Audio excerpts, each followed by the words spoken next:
What is superclassing in a data transform? What is the purpose of this checkbox called superclass data transform?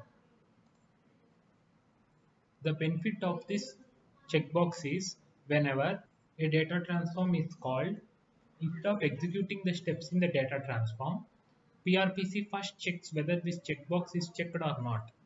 If the checkbox is unchecked, then only it will run these steps directly.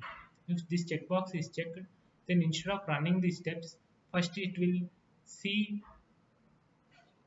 another data transform with the same name in the inheritance path of this class in the higher levels, maybe in the parent classes. So, for example, if PDY default in the service case type gets called, then first it will check if there is any other data transform with the same name in the higher classes. So there is another data transform with the same name in the same application or in the built-on application context in its parent class work dash cover dash. So again, when it reaches to this data transform, again it will not execute step 1 first. Again it will check if this checkbox is checked or not. Again it is checked. So again it will start checking all the parents till it goes to the topmost parent. So now it came to work dash P by default. Again instead of executing it, again it will go below and check here. Again checkbox is checked. Again it will see in the parent classes of work dash. That is maybe in the at the rate base class if a DT is there with the same name. Yes, it is there. So again it will go to this checkbox.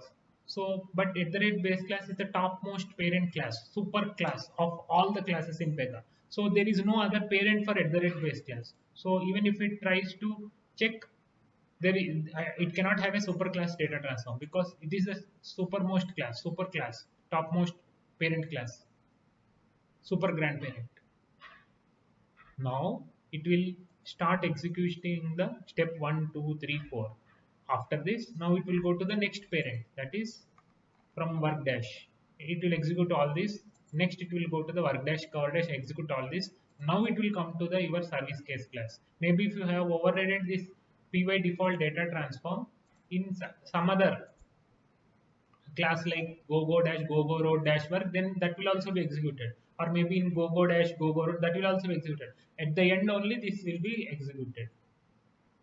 So the benefit of this is each time when you are overriding, you need not set all these properties.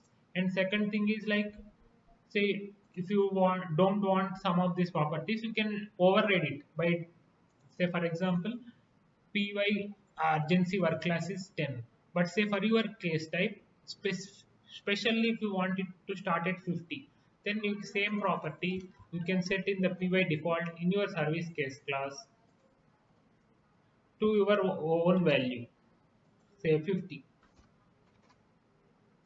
It gets overridden because this gets executed last and all the superclass data transforms executed first.